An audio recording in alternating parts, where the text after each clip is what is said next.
Hey folks, this is Lonzo. It's Tuesday, y'all. We're about to get this party started. Me and my man Dusty. All right, y'all. Like I said, it's Tuesday. It's 6 o'clock.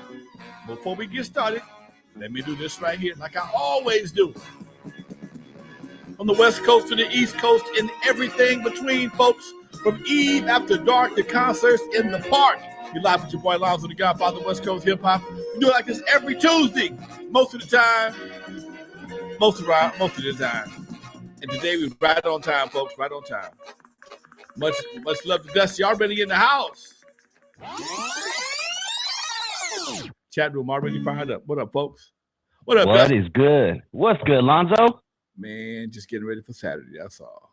Yeah. Let's talk about that before we jump into tonight's topics. Lonzo has a big show. November 15th is Saturday Yes, in sir. San Pedro, California at the East Side Story Car Show, brought to you by none other than Thump Records, performing live on stage. You may know the song, Cutie Pie, you're the reason why. One Way, freestyle, Ronnie Hudson, in the city of Compton. Yes, sir. They pop lock. The Temprees, the Young Hearts, Mariah Avila, Ron Crowder, and of course, world-class Wreckin Cru.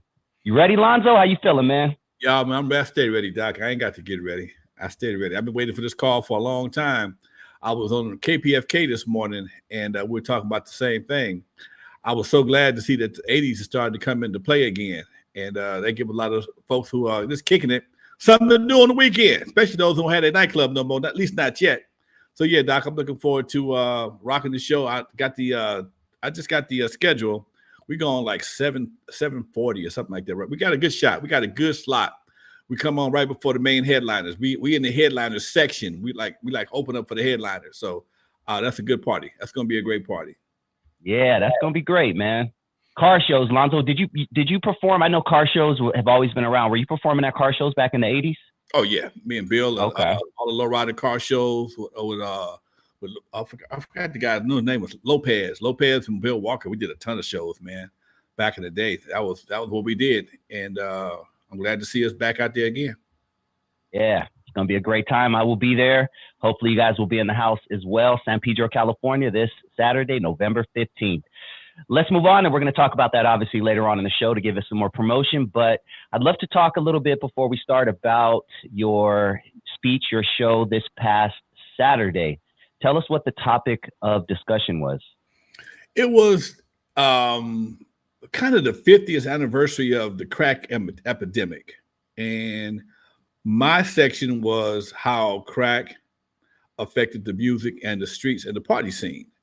They had a couple of judges there, talked about how the judicial system was affected by crack. We had a couple of mayors, we had three former mayors, how crack affected their city. Omar Bradley, the former mayor of Compton, along with Walter Tucker, another former mayor of Compton, and another gentleman by the name of not Paul Stewart.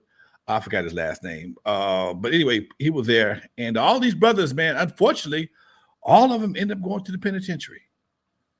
Not for crack-related situations. It's just that it seemed like what they represented at that time, and they kind of fought for the cities, it cost them their freedom for a while, man. You know, when black men tend to stand up, somebody got to go to jail or die, one of the two. And they chose to send them to jail. History has repeated itself many times in that sense, right? Dude, when I know I was friends with all four of these guys. I had four guys that I was friends with that became mayor of various cities: Carson, Compton 2 times, and Linwood, California, and they all went to jail. They went to jail for shit that would have got anybody else probation.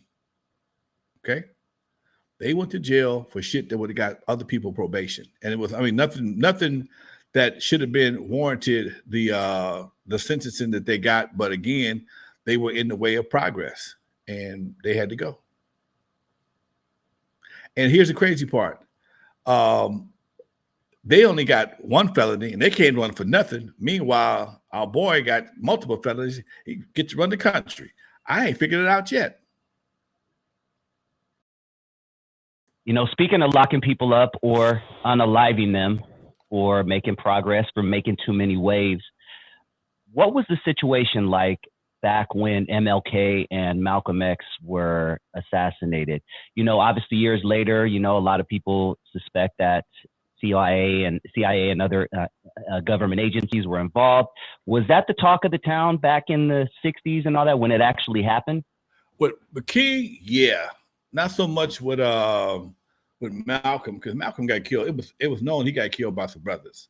It wasn't until later on they did an investigation when they realized these brothers were working with the FBI or some other initial organization. I don't, that situation may vary based on the conversation. But yeah, with Malcolm, with Martin, yeah, it was pretty suspect from the very beginning. He was working with somebody and Malcolm, because he got killed in the open the way he did, and the brothers were at that speech that he made. That initially did not have the same suspicions that MLK's death did. Okay. Let's talk about a little bit more about the crack epidemic. You once said that if people of color do deserve reparations, it's for what the government did to us during the crack epidemic. Dude, break that down. I understand, and I'm not gonna say if they don't. That's another debt they owe to us. That's another justification for reparations in our modern time, because that stuff was definitely, as they say with a dog, sicked on us. Okay, and they not only was it sicked on us, all the ramifications from it, the prison industrial complex, the way that they treated powder cocaine versus rock cocaine, the sentencing that they applied to a rock possession of rock versus cocaine, because like I said on Saturday, powder was in Hollywood. That was a big thing. I was just talking about this with Unknown before we did the show. Powder was so popular in Hollywood, man. I remember watching Jerry Dunphy. Now you got to be old to know who Jerry Dunphy is. Jerry Dunphy was on channel 2, I think it was. His slogan was "From the desert to the sea in all of Southern California, a good evening." And he, Connie Chung, and some other folks talked about cocaine like it was a brand new wine, and you had to have some if you was gonna party. I mean, they promoted it, dude. They had me curious as hell. I ain't gonna lie. They had me curious. And because it was marketed as the champagne drug, the drug for the elite. If you wanted to be elite and be in that category, you had to go get you a line of that stuff. And dude, I'm telling you, the same drug in different formulas was treated in different ways. It's like somebody loving water can't stand ice. Same thing. If as long as it's water, we good. Turn it to ice, we got a problem. And that's how they treated powder cocaine versus rock cocaine. And at some point in time, rock cocaine made its way to Hollywood, to Signal, to the Capitol Building, every place else. And that's when they cracked down on it, because it wasn't just about us no more. It was about everybody. That shit was was messing everybody's life up. When you got senators, mayors on camera fired up, you got a problem. It's shit that got out of control. They ain't just about the niggers no more. I heard that when the news finally got a hold of the crack thing, that it was already 3 years in. I mean, it was already going in. They were so far behind, they named it crack. We didn't call it crack. They named it crack. Ready Rock. It was Ready Rock. It was rock. It was there was no crack was not in the vocabulary. Okay. And when they first started talking about crack cocaine, nobody, what's crack cocaine? Oh, that's rocks. Oh, they got it all messed up. We didn't know nothing about that. Snowfall. You've seen Snowfall. Great show. I haven't watched it in a few years. I might just go back and check out the season just for kicks. But it got a little weird at the end, right? With the tigers and all that BS. But the beginning of it was funny. The beginning of it was, I was too young to understand it, but it seemed like a pretty spot on depiction of how crack came into the picture and how it affected the neighborhoods. When you watch Snowfall, would you say that it was a pretty close to depiction? Were they off? What do you think? You know, they did a good job in depicting crack cocaine and how it spread. Like I said on Saturday, we've always had drugs in the community. We've always had gangs in the community, but never before did we have a reason for gangs to fight. There was no monetary justification for what they did before crack cocaine. Folks stayed on one side of town. You might have saw them at a party or at a school dance or at a concert. And okay, but now y'all making money. We got to go get this money, and we willing to kill anybody in our way. Change the whole narrative of the streets. And I heard the weaponry changed. I mean, they went from pea shooters, 222s, 357 at most, maybe 38 specials to Uzis and tanks and all this type of shit. One of the subjects we talked about on Saturday was the legend of a train being parked on the tracks. You know, sometimes they have little areas where a low train is at to the side, and that story, that legend, was confirmed by multiple people on Saturday. Okay, that there were trains left on the tracks, unlocked, and people realized there was guns in those trains. Now, the one problem they forgot was they had no bullets. Eventually, bullets showed up, and you got enough bullets and enough guns, you got a recipe for disaster. What was LA like before, meaning crime wise? Obviously it was at its peak in 92 when I believe we had 2,000 plus homicides. 80s was obviously pretty rough. Was LA rough in the 70s? Would you say LA was a rough place to live in the 70s? Certain parts of LA, yes. My family is all over LA. So as a kid, I went everywhere. We went to the Nickerson Gardens. I had a cousin live in Nickerson Gardens. We had family down in and I had an auntie lived in A-Tray. I had another one lived in the 60s. And as kids, we traveled over there all the time. By the 70s, I was warned if I came to come with my dad. If you come over here, you might want to come with your dad. Huh? Because I would cut out a lot of times. What would happen is, even in the late 70s, every once in a while, I would help my dad out with his lawn service. I'd go grab the lawnmowers and go cut somebody's grass to help him out. And usually I would cut my auntie's grass. She lived on 91st and Figueroa. And she was like, baby, you might not want to do that. You better wait for your dad to come over and help you with that because these niggas over here is tripping. And I didn't really think nothing about it because I've been walking to that grocery store forever. And I went by there and I saw the difference. You couldn't do that no more, man. At some point in time, we couldn't go visit our cousin in Nickerson Gardens. It wasn't the same.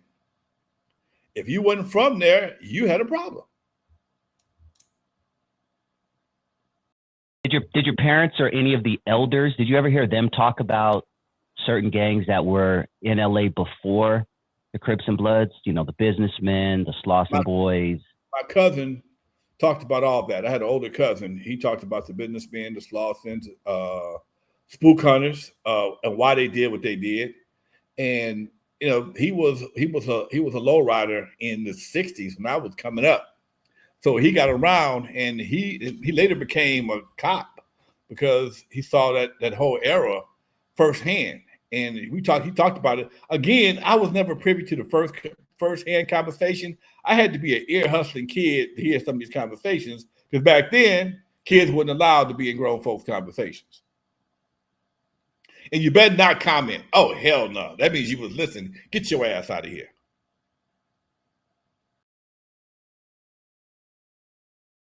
Okay. Yeah. So what was, let's say, the roughest year for you as a kid? Would it have been when you had the situation with Put It In His Boys, or what was where you like, damn, this was a rough ass year, just meaning like shit all around you seeming crazy? I had various periods, man. It was never a long period, but when I got tired of getting picked on, that's when it was a problem because I was about 14, 15 years old. And every day my mom sent me to the store to get a loaf of bread, a Herald Examiner newspaper, and a Mother's Pride soda. And I'd have to pick my routes because depending on who was out, I might get jammed up. And that was a tough time, dude. I was skinny. I didn't have no big brothers. My cousins didn't live in my neighborhood, and I had some buddies, but they wasn't much better off than I was. We all were the oldest ones in our families, and and it wasn't until I think I told you the story before when I we had a football game on my street, and one of the bullies we'd be playing football by ourselves, and they go Jarvis against Carlton, Jarvis against Carlton, and we had a couple of big Latino dudes on our street. They didn't give a damn. Okay, they was big and strong. They would knock these cats on their ass. And one particular day, man, a fight broke out, and I had to run home. I ran home, and my daddy was like, "Nah, man, you can't keep running. You got to go outside and fight." And I'm like, "Huh?" And I took that fade, man, and I did pretty good. I'm not going to lie and tell you I won the fight, but I did enough to get my confidence up. And that was what I guess that was my dad really wanted me to do, get my confidence up. So me and homeboy had another hassle again. I tore his ass up. I didn't have no more problems after that, Doc. All it takes. Sometimes all it takes. That I have similar stories. I know a lot of people have similar stories. You get picked on, and then once you punch the dude, and then everyone sees you punch the dude, and they see the bully bleeds just like you do. Yeah. Oh, okay. And they see, and when you get that look in your eye, like, Negro, I'm gonna take you up out of here. They don't. That's the last thing they expect. You've been running so long, all they see is the back of your head. They never saw your eyes before. Now they see in your eyes, this motherfucker might be crazy. Let me leave him alone. And we never had another issue again, Doc. Not again in life. When I was coming up, if there was a school fight, it was like, there could be 28 different groups, and they all just run to the one corner, to the fight. Did you guys have a lot of school fights? And what was the situation like, during school fights? Man, we had a crazy dude. We had every hood had its champion. Okay. And just so it happened, the champion from my hood lived across the street from me, and he and I shot pool in my garage regularly. And he got into it with another hood champion. And this fight was like, it was like that movie with Ice Cube, where the teachers wanted to see the fight. Okay. It was like that. When Kenny Clay and Michael Douglas, that was the guy's name, Michael Douglas, they got into it over a girl. And all the fights took place at Vanguard behind the gym at the basketball courts. And dude, the word spread at 3:00. Kenny and Michael was fighting, and dude, the bleachers was filled up. The bleachers was full. The teachers couldn't watch the fight like the kids, but they was in the office taking they had good looks, okay? And these guys got into it, and it was a real fight. It wasn't like two cats just throwing windmills. No. These cats they in biscuits wearing Stacey Adams. All they did was took off their damn shirts. They just took off their shirts. Both of them had on Stacey Adams, and you dare not step on either one of them Stacey Adams. And these dudes, they put them up for about 5 or 10 minutes, and it got so big, security guards came around there, and teachers had to break it up by the end. But yeah, Doc, it was a major. Some fights could be a major event, and if they didn't fight at the school, they would go across the street at the it's an apartment building there now, but it was a grocery store. They fight in the parking lot. They're no longer responsible. The school was technically responsible, but they're not on school property, so they didn't really have a whole lot of say so. And most of the time, those broke up real fast because it wasn't a lot of a big audience. But on campus, man, a fight after sixth period after gym, That son of a gun. You can sell tickets to that son of a gun. Man. All right. So let's I want to give you a lyric, Lonzo.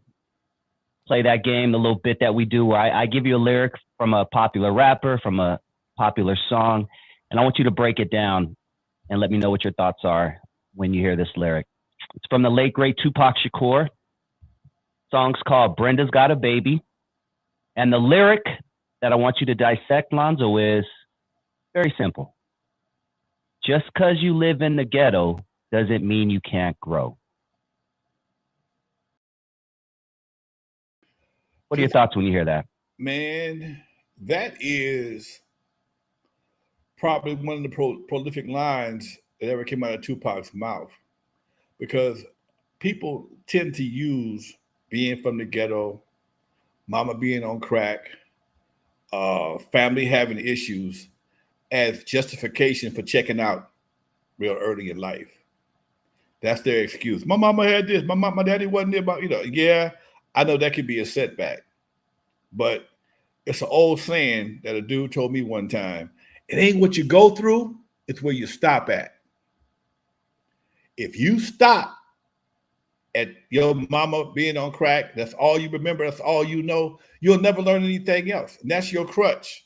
Yeah, I understand. Yes. It does have an effect. But just like you have baby teeth in your mouth, they fall out eventually. You grow up. You learn to deal with other situations. And yeah, that may be in the back of your mind, but it in most cases, it should be fuel for a better life as opposed to excuse for the one that you're making for yourself. It all depends on how you want to deal with things. As much as I love my mom, she liked when she drank, it was the worst thing that happened in my house. But I didn't stop right there. That's my reason for not doing a lot of drinking. I saw when you see certain things, man, you got a choice. Either you can follow, you can use it as an excuse, or fuel to move on. You can follow in their footsteps. Oh, my daddy drank, I'm gonna drink too. Okay, go. Well, you're gonna probably get what your daddy got, if he got anything. My mama was this, my daddy. Come on, man. You don't have to do that, especially when you know better. If you know that was a fault, what you're experiencing is a fault that hindered that person's life, why would you want to follow in that same footstep? Just like food. Oh, my mama had diabetes. I got diabetes. Well, you know what? You ate the same shit. You probably got the same genes, and if you eat the same shit, it's gonna probably affect you the same way. You might want to change your diet. Everything ain't hereditary. Some things are. Don't get me wrong. I'm not sitting here tell you things ain't hereditary. But if you know something like, especially like diabetes, is something that runs in your family, you can't do the same thing that your parents did and expect not to contract the disease. Don't make sense. That's why I don't smoke. Both my mom and daddy smoke. My dad had a heart attack. My mom had cancer. I don't smoke. They both smoked. My dad was a happy drunk. My mom was an evil drunk. I don't drink. I don't know what side may come out. Now I will drink from time to time. Okay, I'm not a saint, but that's not something I got to have in my life. That's why I run nightclubs so well, because that shit don't excite me. Not getting drunk off your own supply, like I know a lot of bartenders and bar owners do. One of the guys I worked with, I bought a club from him, and he had another club. And I remember one day I had to go drop off some money to him, and it was like 9 o'clock. The club wasn't even cracking yet. He was at the end of the bar, just knocked out, unconscious, drooling. I said, "Is he all right?" He started early on that Martell. Damn, is that what happens when you've been doing this for 30 years? I don't think so. There it is, that GAME, grown ass man enlightenment right there. I always wondered why you weren't a big drinker, Lonzo, and thank you for sharing that story, because we talk about your dad a lot, and I just realized in my head that we don't talk about your mom a lot. My mom and dad drank the same thing. They just had different. It affected each one of them differently. My grandmother is like half Indian, so my mom was quarter Indian. So that tells you a whole lot right there. My dad was, I think my grandfather was either Jamaican or Haitian. So that tells you a whole other thing. So it has all types of every. You could smoke weed, and you can smoke the two people can smoke the same weed. It'll have different effects on them based on their genetic makeup. Some of them be happy. Some of them will be paranoid as hell. You ever smoke with a paranoid weed smoker? Oh my God. Never again at Will I. Yeah, exactly. It's the worst. Y'all smoking the same shit, and their eyes get big. They hear sirens and all kind of shit. No, man, take your ass home. And take these stale ass chips with you too. There it is, man. All right, we're about halfway through the show, so I'm going to remind everybody to hit that like button. If you have not already, go and smash that like button. It really, really helps out the program and lets the algorithm know that we exist. And if this is your first time joining the channel and you appreciate great stories, not only that, real authentic West Coast hip hop history, you're tuned into the right spot. N.W.A. Stories with Lonzo. Make sure you guys hit that subscribe button. And I'm going to ask you guys to join me at 7 p.m. right after this show is over on my channel. I'm going to post a link in the description. I'm going to have Captain Rap, arguably one of, if not the first West Coast rappers to release a legit single with his partner in rhyme, Disco Daddy, called Gigolo Rap. Not only that, he went on to release a classic song called Bad Times, where he's rapping about street life, crack, civil war in other countries, and a lot of other social issues that was unlike that at that time. We also discussed Sugar Hill getting booed at their first LA show. So please tune in at 7 o'clock on my channel. I'm going to post a link in the description. And once again, November 15th, November 15th, this Saturday, World Class Wreckin Cru, Alonzo Williams will be taking the stage in San Pedro at the East Side Story Car Show, brought to you by Thump Records. Performing live, N.W.A, Freestyle, Ronnie Hudson, Invisible Man's Band, the Tempries, the Young Hearts, Mariah Avila, Ron Crowder, and of course, World Class Wreckin Cru, San Pedro, California. This Saturday, I think they're going on around 7:30 or something like that, but try to get there early and check out the great lineup. All right, Lonzo, let's continue, my dude.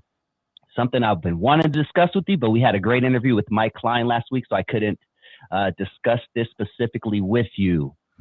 So, for the first time since 1990, no rap songs have appeared in the Billboard Hot 100 Top 40.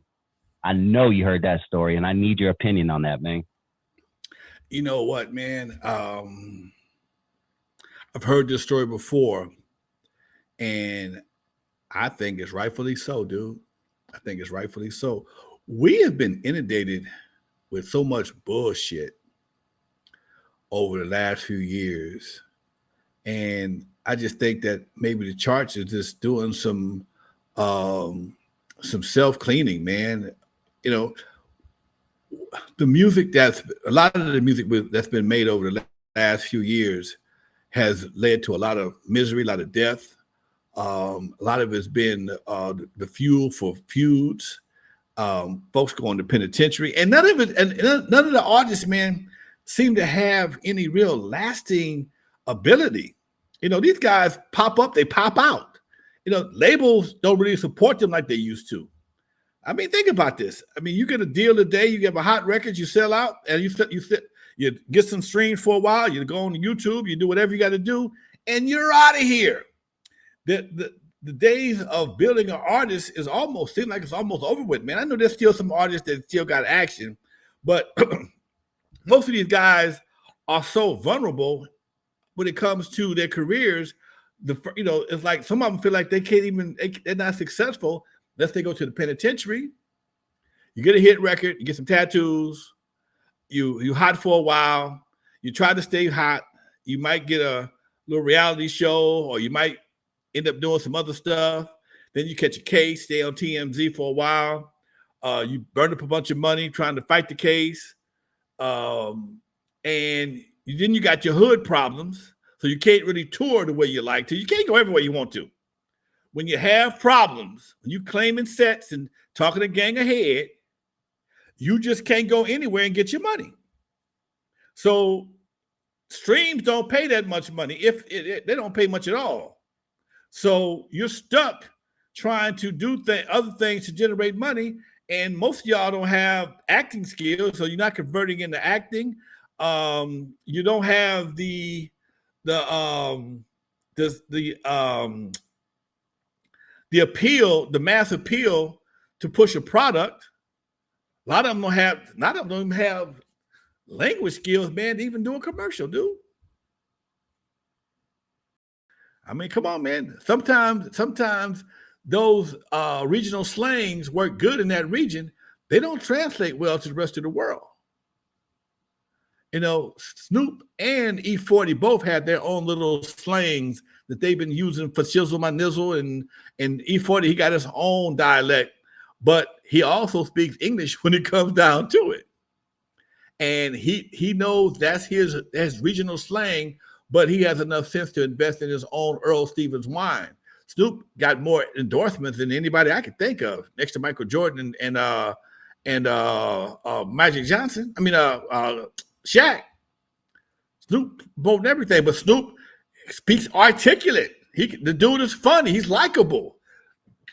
He's likable. When you see him do an interview, he tells stories and jokes. And he makes people laugh. So he has that personality that is bigger than just his music. Yeah, he smokes weed and he does this, but he's a nice guy. I like him. And a lot of these guys, these new guys, don't have the same appeal. And like I said before, most of them come with some hood-related situations that limit their money. And that's one thing I never want to do as an artist, limit my money.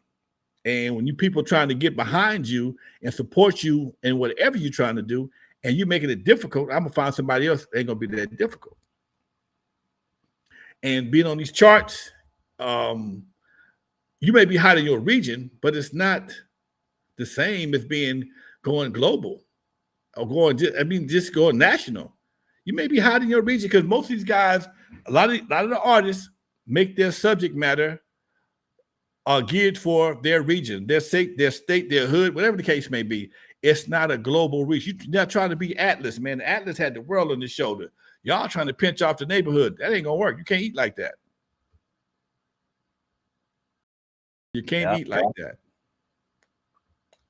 You know, something that is new with this generation of rappers, I'd say within the past 15 years or so, I think Lil Wayne probably popularized it the most, but face tattoos. I've never understood the face tattoo, man. Talk to me, you know, when you start seeing these bunch of dudes walk around with face tattoos, what was your first thought, man?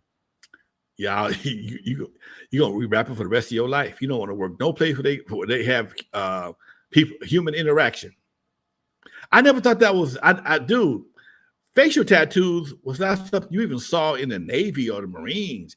Only time it was a cholo thing when I was younger. Like only the hardcore cholos had it, I remember. Other than that. And even I never saw that coming up. I mean, you saw the teardrop. That was a facial tattoo, technically. That was a facial tattoo. Pretty much what, yeah. Okay. I saw teardrops. Teardrops were kind of common, especially they started getting common in the 80s. All right. But then you would see the neck tattoos, cut along dotted line. Okay. Stuff like that. Most of the time, even then, people would have whole body art, a whole body full of tattoos and sleeves, but they would go to work and put on a long sleeve shirt. You didn't know what they had. Only time I saw tattoos on guys with short sleeve shirts, if you worked at a muffler shop or a mechanic shop, something like that, where you had limited interaction with the public. But if you had a job where you work with the public, tattoos wasn't even allowed, period. You couldn't even have a visible tattoo working for Starbucks in the beginning. You couldn't have a visible tattoo working for Starbucks. What's going to happen? And as time changes and people and policies evolve, they start letting people do more and more. And then, like always, you give a nigga a rope, give a motherfucker a rope, you think he a cowboy. You know what? You just made me think of this random dumb question, and I guess I'll ask you because you're the closest person to him. But I've always wondered this. Ice Cube has these 3 black marks by his eyes, these 3 little dots. Are those like birth? What do they call them? Moles? Or are those Those are Are moles. those Mi Vida Loca? Those aren't the Mi Vida Loca thing, the 3 dots? Those are moles. Okay, they are moles. Okay. Because they're perfectly placed like the Mi Vida Loca tattoo, which a lot of people get, which is my crazy life. Okay. All right. Ice Cube, if you look at this, if you look at his face, he has a couple more on it too. I had them for years. I had mine removed. Okay. I had them bad. Sometimes there'd be skin tags.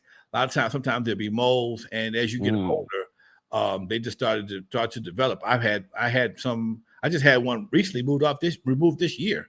It just it was like that Tiffany Haddish thing. It would had all of them removed off my face. My family, they run in my family big time, and I just didn't like them, and I had them removed once before, about 2 or 3 years during the pandemic, and then one of them came back. One of them came back like with a vengeance. And see some of my old pictures, you'll see it. And it wasn't until earlier this year I got tired of that big ass thing on my face. I had it removed. It hadn't grown back. All right. Back to regularly scheduled program. What were your parents' generation's thoughts on tattoos? Did you ever hear them talk about it, the older people? And then I would like to talk about your generation. What was your generation's thought on tattoos? My dad and Miles both thought tattoos were the worst thing in the world. Because it back then, only certain people had tattoos. You had tattoos if you were in the service, and that wasn't a bad tattoo. The guys that put their ship on there or whatever, infantry, whatever the case may be. You got to understand, we went to the Pike a lot. Pike was in Long Beach. And there was a ton of bikers always at the Pike. And these were the guys that had the sleeves, tattoo sleeves back in the day. And they were badasses. Okay? They were badasses for real. And whenever the fleet came in, a lot of guys from the Navy would go get tattoos. One of the things they offered at the Pike was tattoo parlors. They had a bunch of them. They had arcades, tattoo parlors, rides, and porno in the back. Okay, that was the Pike, and these guys would get. We talked about this before. The bikers would get into it with the Navy guys, man, and it would be a riot down there. And most of the guys who was doing the fighting all had tattoos. When you saw them handcuffed, they fought when the MPs finally broke the fight up, and Long Beach PD finally broke the fight up. Most of the guys that were handcuffed had tattoos. Now, the Navy guys didn't have visible tattoos, but when their shirt came off, you could see all these shoulders and stuff. The biker guys, they didn't give a fuck. They had tattoos everywhere, and big ass mustaches. Handlebar mustaches. No, them village people mustaches. Yeah. Yeah. Hey, you made me think of something when you said the Pike. Peep shows. I know LA used to be full of peep shows. Did Alonzo ever attend any peep shows? And if you did, break it down for these kids who don't know what a peep show is. Man, we didn't do that. We couldn't get to the peep show. We barely got to the. Back then, it was a lot harder to go see some ass, man. It was a lot harder back then. You had to if you went to the Pike and one of the machines broke down and you slid by, you worked by you was playing another pinball machine and the guy wasn't paying attention, you could slide back there and put some quarters in right quick. Or if he knew you, he would let you go back there and, if it was slow in that particular arcade, you go back there, put a few quarters in and get your eyes full right quick. But I never saw live peep shows. A peep show, that's when the girls be in the actual booth, right? I'm thinking that, or maybe I'm getting it wrong, but the even theaters where you can go in and watch let's be careful with the term we use, pornographic movie, the one that Pee Wee Herman got caught in. Back in that day, the X Time 3, we go downtown for $1 and watch them all day long. Break that down. Yeah, I want to talk about that seedy part of LA. Down on Los Angeles Street, Broadway, Main Street. Right now, they're still there. They just changed the names, okay? All those theaters, all those clubs that are downtown LA right now were 3 times X shows, okay? And you could catch the bus from LA downtown, had to get a transfer, but you could spend the day in the 3 times X show. And boy, it it would be funny because you got guys walking in there in the raincoat was real, okay? The raincoat was real, okay? That really happened, dude. And I never forget one time, me and my girl was hanging out. This is later on. We went to the cat club. They had a P-Cat club in Inglewood, and we was out hanging out in Inglewood.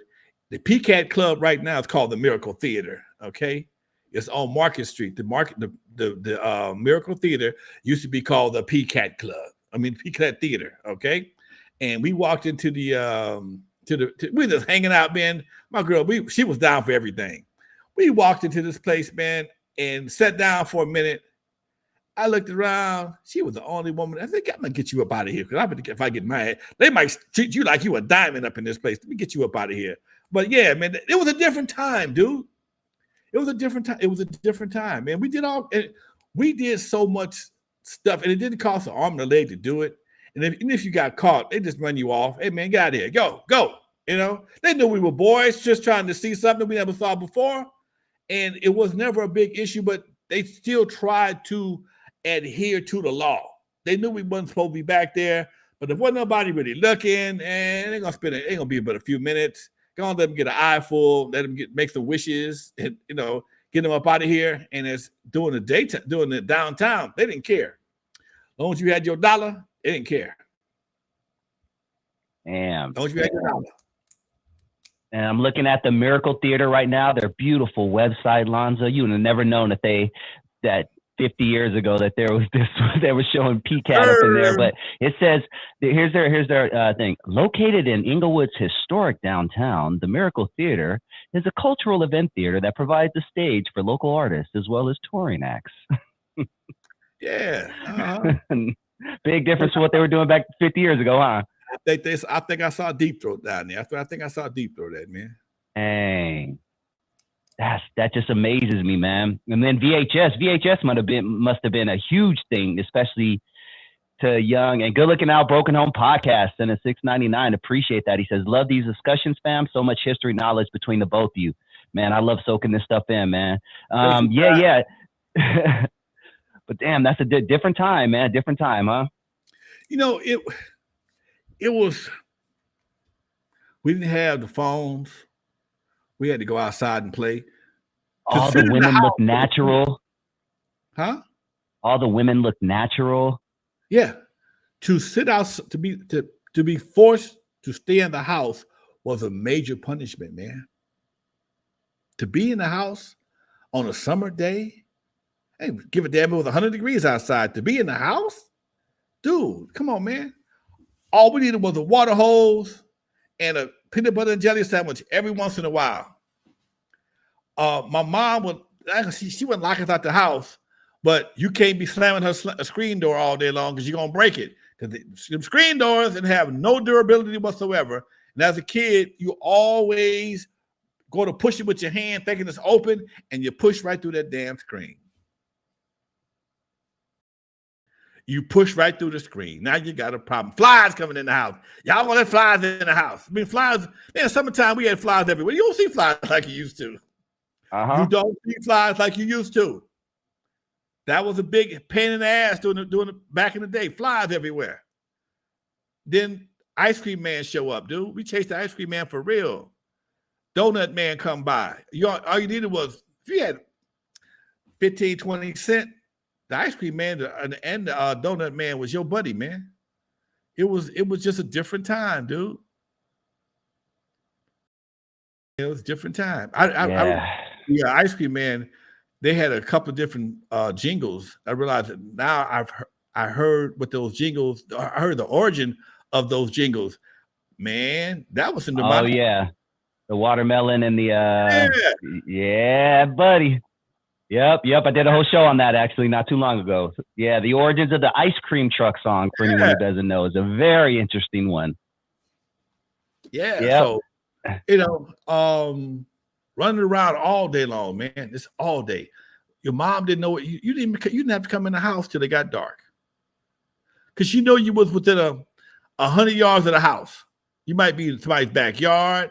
You might be in the alley. You might be in somebody else's room, but you was at 100 yards. I tell you what, my dad, this is the most embarrassing thing my daddy ever did to me.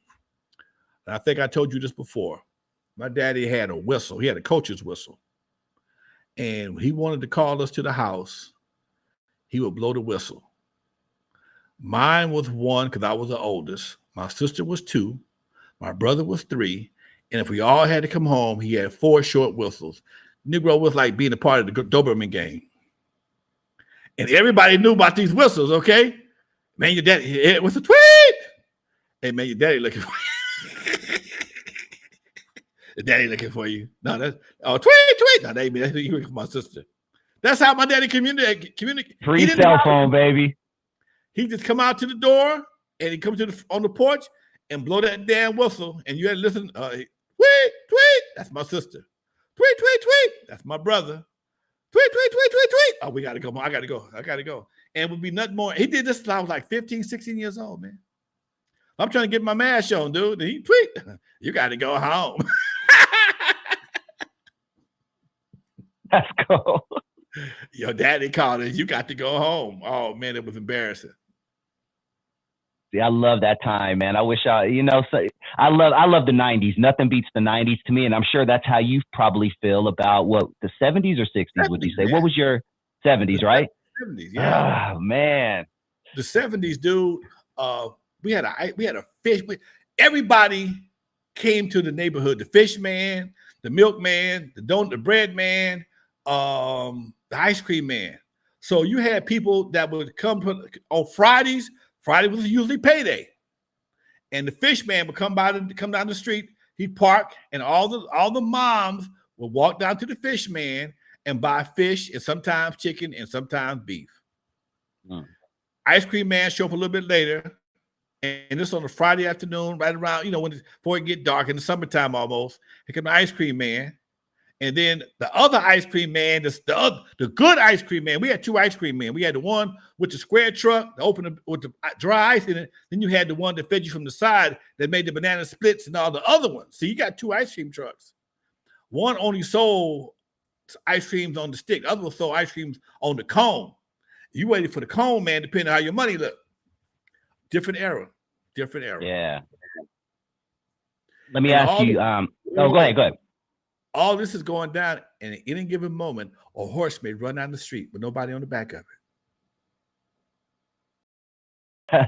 A horse can climb down. A horse can climb. And wait. Nobody on the back of it, but here comes a son of a gun on another horse looking like Roy Rogers going, I'm not bullshitting. I grew up on this shit, man. Chickens walking down the street like it wasn't nobody's business. One day, a chicken and a goat got out of my neighbor's backyard. They walking down the street doing the whole tour, just a chicken and a goat tied together. And this is Compton, y'all. He's talking about not Alabama, yes, not Mississippi, yes, Compton. Yes, sir. Chickens and goats and horses ran up and down my street like it was nobody's business. Go ahead. You had a question. Damn. Yeah. Is there a movie you could watch right now that reminds you of your childhood growing up? I mean, for me, like I mentioned, I'm a 80s, 90s kid, 90s specifically. It would be something like House Party for me. I watch that and it just takes me back to my teenage years, every single aspect of it. Is there a movie you could watch right now? You're like, damn, this reminds me of my teenage years in the 70s. Coolie High. Talk to me. Coolie High, man, although it was set in the 60s, we were still the same. We still were a lot doing that same way in the 70s. We had house parties. We wore brims to school. I wore a brim to school in the 9th grade. We'd go to the liquor store and buy that $8 hat, put it on, and be in school in math class. We wore leather jackets when we could. We dressed like men in high school. We looked like, if you saw us going to school, until you looked at our faces, you swear it was a bunch of old men carrying books. We wore slacks to school every day. Nobody had to make us do it. We just did it. We wore dress shoes every day, wear dress shirts. And we carried ourselves differently. And that's our Coolie High. I can relate to that. And you got the one guy who wore the tennis shoes and was the basketball guy, but for the most part, we were all we carried ourselves like young men. I was in the club called the Men's League. We wore a tie every Thursday, and I didn't care. I liked wearing ties, and I was going to high school. I liked wearing ties. I didn't mind ties. Ties never bothered me. Or it made me feel like I was a businessman. And if you wore a tie on Thursdays, the teachers treated you a little bit different, just a little bit, because you was in that men's league class, a men's league club, and you, Mr. Watkins, was the teacher, and he was a cool dude. Gave us a lot of game. Mm-hmm. All right, now, is there a song, Lonzo, that low key makes you shed a tear? Whether it be good memories or bad memories that you can listen to right now, and you're like, damn, I know somebody's gonna start cutting the onions up in this motherfucker. It's not a very popular song, but it was made by Patti LaBelle. It's called "Isn't It a Shame?" Okay, it's one of her better songs, and it's about how people either I think it was about a couple. And isn't it a shame how people just go their separate ways? You know, I remember breaking up with a girlfriend of mine, and that was the hot song of that era. And it takes me, every time I hear that song, it takes me right back to that point right there. Another song is What Becomes of a Broken Hearted. That's not David Ruffin, his brother. I can sing every word, but you know, that song right there brings back a time Jimmy Ruffin. What? Jimmy Ruffin, right? Thank you, Jimmy Ruffin. Yeah, that song right there. What becomes of the broken hearted, right? We cutting onions in the house. Okay. Yep. Okay. I love hearing that stuff, man. That's dope. What was your favorite concert, Lonzo, that you ever attended back in the day? P-Funk at the Santa Monica Civic Auditorium. I went to go see the mothership land for the first time. Oh my God. The mothership landed in Santa Monica, Doc. Now it was a little disappointing because the music wasn't what I expected. It was still cool as shit, but George then was on some bullshit. They was on some bullshit. You know, they was playing I think Flashlight was their biggest song at that time. And they just didn't have the same, didn't have the same feel. It was like it was slower. You know, it didn't have the same, didn't have that same thing to it, you know? I don't know. It just felt funny. That's all. It just felt funny. Looking back, I think they were probably feeling a little too good with some substances that they may have taken. Yeah. Feeling extra good, Doc. What did you think of, not to name any names or any names personally, but you've never been a big drinker or a smoker, but what were your thoughts of people that you performed with in the past who may, you know, take a few shots before the show or, you know, down a few beers or, you know, do a line of Coke or, you know, someone who may need a little substance to pick them up before they go on stage? Now, usually when I go back in the day when I was first starting off, before I walked on stage, I had to have a shot of tequila and half a Corona. That was my nerve calmer. Because we're doing concerts, we're doing arenas. We went from World on Wheels to arenas real fast. And that took a whole lot of nerve. And but most people back then, I never saw anybody drink like that, dude. I never saw that. All the years I was on the road, I did see Morris take a blast one time. Morris Day. We was on tour with Morris Day and a couple other people. Blast is a little line at that thing, right? No. I'm what? Oh, a blast is some some free bass type shit. Yeah, gotcha. He hit one real good. He found him a moon rock like with nobody's business, and because he pissed us off because he says he was headlining, and we was like third billing or something like that with two other groups with us. With 5 groups all together, we was in the middle.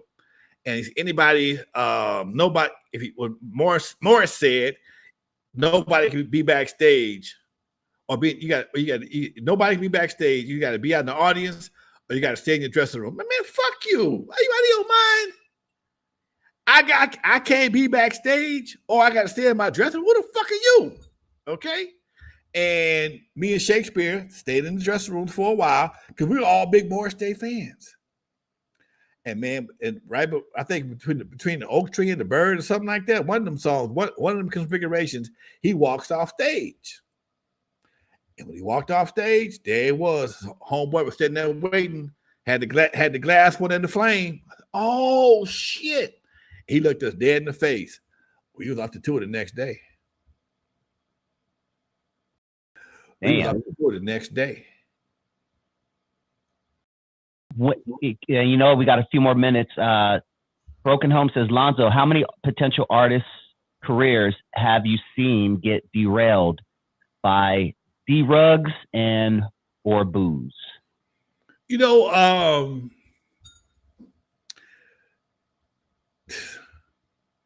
I don't know. Most people who like those rugs and booze find a way to get through the show. You have to almost turn into Sly or who else? You have to be turned into a Sly Stone, start missing shows completely for your career to just go down the toilet. And that was I can't recall anybody, especially not from my era. Most of us didn't get high at all. I mean, I was probably one of the few guys that drank that I know of. I never saw anybody else do anything else. Never. If they did, they kept it out of my sight, and I kept what I did out their sight. That's probably why we don't know what nobody else did. Everybody was pretty private with their dirt.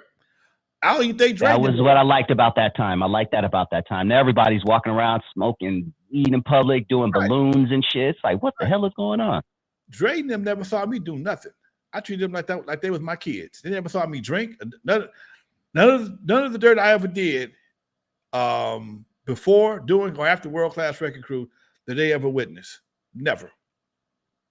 And I never saw them drink. So when they started telling me they was drinking, I was surprised. Them niggas, they drink. We rolled together for a while. I've never seen them do nothing. Yella, Dre, and nobody. All Dre drank was orange juice. So I was a grown man. I had a few bad habits, and I had to calm my nerves. And a shot of tequila and half a Corona was my nerve calming situation. Now I won't drink anything when I'm DJing. When I'm performing, I thought about that today. I said, am I going to get me a shot of tequila and a beer before I go on stage? I didn't know. I haven't made up my mind yet, because I've gotten so much so used to it so much more now. I don't know. I don't know if I need it like I used to. I think go on sober just this first time, see how you feel, and then maybe the second or third show, because I know there's going to be more. Definitely. That's just my advice. I got you.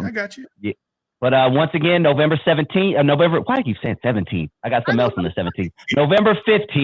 November 15th, Alonzo Williams and the World Class Wreckin Cru will be taking the stage in San Pedro for the East Side Car Show, East Side Story Car Show. So make sure you guys join us. I will be there recording. Lonzo's going to be on stage around 7:30, 7:40. Get there early for all the performances. It's a great lineup. And please, as soon as this show's over, join me on my channel. The link is in the description for my Captain Rap interview, arguably one of the first West Coast rappers to release a legit hip-hop single on the West Coast. We're going to talk fun stories like Sugar Hill Gang getting booed at their first LA show. We're going to talk about his song Bad Times. It's going to be a great time, so join me right after this. Lonzo, hit him with that outro, man. All right, folks. For those who never heard of me, I'm the first one to put Dr. Dre in the surgery, stuck Ice Cube in the freezer till he got cold on the eve after dark, 50-yard line to Super Bowl. In the movie Straight Outta Compton, they played me like a hater of rap. Don't believe that Hollywood bullshit, because it was all cap. My history goes deeper than you will ever know. Just remember that N.W.A. stands for Not Without Alonzo. Peace, y'all. We out. We out. We out. All right, why are we going out? We're supposed to be out. All right. Anyway, we out.